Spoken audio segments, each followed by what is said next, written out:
Hello everyone, welcome to my channel. आज मैं आपको एक कहानी सुनाऊंगा। इस कहानी का शीर्षक है बेटी बेटों से कम नहीं। तो शुरू करते हैं कहानी को। एक गांव में राम सिंह और पद्मा पति पत्नी रहते थे। कुछ समय बाद उनका बच्चा होने वाला था। पद्मा हॉस्पिटल में भर्ती थी। नर्स ने राम सिंह को आकर खुशखबरी दी कि आपके जुड़वा बच्चे हुए हैं। राम सिंह ने कहा कि दो लड़के, लेकिन नर्स ने कहा कि एक लड़का एक लड़की। राम सिंह लड़की नहीं चाहता था क्योंकि लड़की की शादी में होने वाले खर्चे से वह डरता था। 2-4 दिन के बाद राम सिंह अपनी पत्नी और बच्चों के साथ अपने घर पर आ गया। वह ज़्यादातर लड़के को ही खिलाता था। पद्मा को यह बात पसंद नहीं थी। एक दिन राम सिंह अपनी पत्नी से बोला कि हम दो बच्चों का खर्च नहीं उठा सकते। हमारी आर्थिक स्थिति ठीक अच्छी नहीं है। इसके अलावा लड़की की शादी में होने वाले खर्चे को भी हम नहीं उठा सकते। इसलिए हम लड़की को मेरे मित्र को सौंप देते हैं, जिसकी कोई संतान नहीं है। वह हमारी लड़की को हमसे भी अच्छे से पालेगा क्योंकि वह बहुत अमीर है। पद्मा ने अपनी लड़की को देने से मना किया, लेकिन राम सिंह को के कहने पर दुखी मन से उसने अपनी लड़की को राम सिंह को सौंप दिया।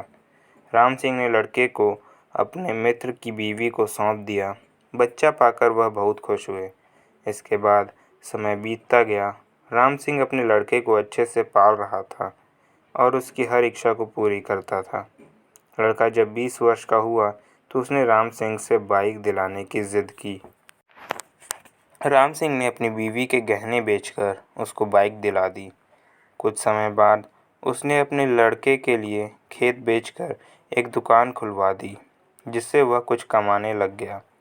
फिर कुछ समय बाद उसकी शादी भी करा दी। शादी के बाद राम सिंह के लड़के का व्यवहार बदल गया। वह अपने पिता से बोला, आप मेरे ससुराल वालों को ताना मत मारा करो। रोज़ रोज़ वह किसी बात पर माँ बाप से झगड़ा करता था। एक दिन उसने राम सिंह और पद्मा दोनों को उन्हीं के घर से निकाल दिया। बहुत समझाने पर भी वह नहीं माना। राम सिंह और उसकी पत्नी एक मंदिर में गए। वहां पहुंचकर पद्मा ने राम सिंह को कहा कि मंदिर का प्रसाद खा लेते हैं। जब पर प्रसाद ले रहे थे तो वहां पर राम सिंह के मित्र की पत्नी आ गई। उसने राम सिंह को पहचान लिया। उसने अपनी दूसरी बेटी से राम सिंह को मिलवाते हुए बताया कि यह वही है जिसको आपने 25 वर्ष पहले हमको सौंपा था। आज यह एक डॉक्टर है और वृद्ध आश्रम भी चलाती है। राम सिंह और पद्मा अपनी बेटी से मिलकर बहुत खुश हुए और उनने अपनी सारी बात अपनी बेटी को बताई। इसके बाद वह बोली कि अब आप दोनों मेरे साथ ही रहेंगे। तो दोस्तों, इस कहानी से हमें यह सीख मिलती है कि हमें कभी भी लड़के लड़की में भेदभाव नहीं करना चाहिए। इसी के साथ आज की कहानी में इतना ही। बहुत बहुत धन्यवाद कहानी सुनने के लिए।